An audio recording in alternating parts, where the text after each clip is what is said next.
નમસ્કાર, આપ જોઈ રહ્યા છો નેશન પ્લસ ન્યૂઝ. હું છું આપની સાથે હેતલ ભગત. છોટાઉદેપુર જિલ્લાના નસવાડી તાલુકાના કુંડાના નોલિયા બારી ફળિયાની સગર્ભાને રાત્રે પ્રસૂતિનો દુખાવો ઉપડતા કાચા રસ્તાને લઈ 108 ઘર સુધી ન આવતા પરિવારજનો દ્વારા સગર્ભાને ઝૂલીમાં નાખીને ઉંચકીને 1 કિલોમીટર સુધી ચાલ્યા હતા.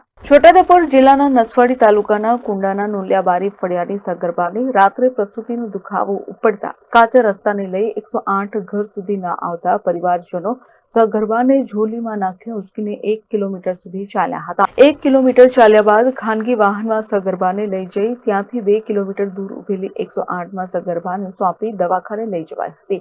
ઘટબુરિયાદ CHCમાં રાત્રિના સગર્ભાને પ્રસૂતિ થતા મૃત બાળકનો જન્મ થયો. અગાઉ પણ આ જ ગામની ઘટના બની હતી, છતાંય સરકાર દ્વારા હજુ પાકા રસ્તાની મંજૂરી અપાઈ નથી. નસવાડી તાલુકાના કુંડા ગામના નડિયાબાર ફળિયામાં ગર્ભવતી મહિલાને દુખાવો ઉપડ્યો હતો તો અમે જાતે લાકડાની જોડી બાંધીને એને 1 કિલોમીટર સુધી ઉચકીને લઈ ગયા.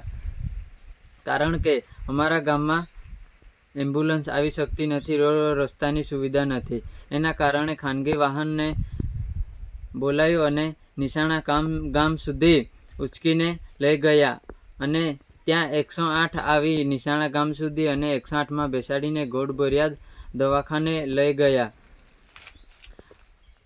પછી બાળકનો જન્મ તો થયો પણ મૃતદેહમાં થયો, કારણ કે રોડ રસ્તાની સુવિધા ન હોવાથી સમયસર સારવાર મળી શકી નહીં. તો સરકારશ્રીને અમારે એટલું જ કહેવાનું કે અમારા ગામના રોડ રસ્તાની સુવિધા કરી આપે. Rehan Patel, nation plus news, Chhota Udaipur. સમાચારોના સતત અપડેટ મેળવવા માટે અમારી નેશન પ્લસ ન્યૂઝની યુટ્યુબ ચેનલને સબસ્ક્રાઇબ કરો, બેલ આઇકન દબાવો અને જોડાયેલા રહો ફેસબુક, ઇન્સ્ટાગ્રામ અને ટ્વિટર પર.